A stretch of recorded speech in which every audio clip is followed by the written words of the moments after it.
Selamat pagi, saudaraku yang dikasihi Tuhan Yesus Kristus. Shalom. Jumpa lagi kita di Sabda Pagi Selasa 5 Maret tahun 2024. Sebelum kita memulaikan Sabda Pagi ini, mari berdoa. Terpujilah Engkau Tuhan di dalam Yesus Kristus yang telah menjaga kami sepanjang malam hari. Kami boleh ada di hari yang baru ini. Engkau telah bangunkan kami dengan tubuh yang sehat dan diberkati. Saat ini Tuhan, sebelum kami mau bekerja, melakukan kegiatan kami sepanjang hari ini, kami mau dibekali dengan firman-Mu. Karena itu Tuhan, tolonglah kami akan membaca dan merenungkan firman-Mu. Biarlah hikmat sorgawi menjadi bahagian kami sekalian, supaya ini boleh kami lakukan dalam tugas kerja pelayanan kami. Berfirman Tuhan, kami siap mendengar dan melakukannya. Dalam nama Tuhan Yesus, amin. Pembacaan kita di pagi hari ini terambil dalam Yohanes 13 ayat 23 dan ayat 24. Begini bunyinya. Seorang di antara murid Yesus, yaitu murid yang dikasihinya, bersandar dekat kepadanya di sebelah kanannya. Kepada murid itu, Simon Petrus memberi isyarat dan berkata, "Tanyalah siapa yang dimaksudkannya." Demikian dua ayat kita di pagi hari ini. Tema perenungan kita ialah hidup orang beriman selalu peduli. Saudaraku yang dikasihi Tuhan, salah satu reaksi terhadap pernyataan Yesus Kristus dalam ayat 21 adalah perasaan kaget atau terkejut. Kekagetan dan keterkejutan itu adalah wajar karena mereka tidak menyangka bahwa Yesus Kristus menyebut seseorang yang akan menyerahkan dia. Tetapi tidak mengatakan siapa orang itu, sehingga menimbulkan reaksi spontan dari Petrus. Petrus menyuruh murid yang dikasihi, yaitu Yohanes, untuk menanyakan siapa yang dimaksudkan Yesus Kristus. Sebagai manusia, murid-murid wajar untuk menanyakan maksud dari ungkapan Yesus Kristus itu. Sebab mereka mengetahui bahwa selama menjalani hidup bersama Yesus Kristus, kehidupan mereka sangatlah harmonis dan tidak ada tanda-tanda kericuhan, apalagi pengkhianatan.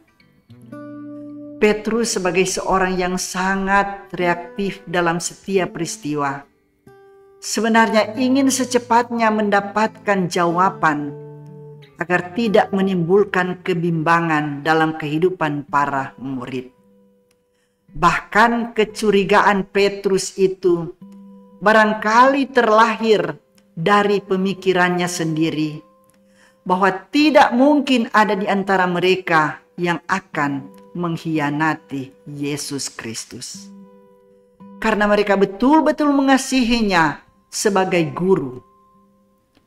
Reaksi seperti ini juga yang pernah diperlihatkan Petrus ketika dia mengakui Yesus Kristus sebagai Mesias, Anak Allah yang hidup.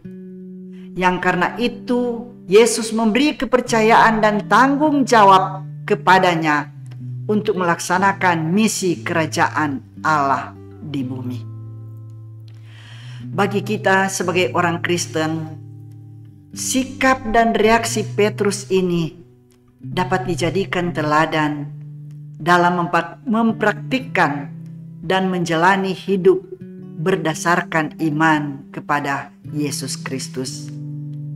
Sebab kepercayaan pada Yesus Kristus bukanlah iman yang statis atau status quo, tapi aktif dan dinamis yang mendorong kita untuk selalu bereaksi secara spontan, positif, jeli, dan ada rasa peduli terhadap sesuatu yang terjadi di sekitar kita, baik dalam persekutuan bergereja maupun bermasyarakat. Bacaan kita hari ini memberi sentuhan yang dalam di hati kita. Apalagi kalau dalam praktik hidup sehari-hari, kita selalu bersikap kurang reaktif, bahkan tidak peka terhadap berbagai persoalan yang ada di sekitar kita. Misalnya, suami kurang peka atau peduli terhadap pergumulan istri. Demikian juga sebaliknya, istri yang kurang peka terhadap beban kehidupan suaminya. Demikian juga dengan orang tua terhadap anak-anak, dan sebaliknya, anak-anak terhadap orang tua. Dengan demikian, sangatlah nyata bahwa firman Tuhan hari ini memberi dorongan yang sangat kuat agar kita dapat mempraktikkan kehidupan dengan iman yang sejati, selalu jeli, peduli terhadap setiap peristiwa yang ada di sekitar kita. Tuhan memberkati kita. Amin. Saudara-saudara, mari berdoa. Terpujilah namamu Tuhan Allah di dalam Yesus Kristus, yang pada pagi hari ini telah melawat kami dengan firman-Mu. Biarlah firman ini akan terpatri di hati kami, tetapi juga kami akan bawa di mana saja Tuhan utus kami pergi dan berada. Ini kami siap Tuhan untuk melakukan tugas pelayanan kami di tengah-tengah dunia ini. Pakailah kami Tuhan, dalam nama Tuhan Yesus. Amin. Demikian sabda pagi kita di hari ini. Tuhan Yesus memberkati kita semua. Shalom.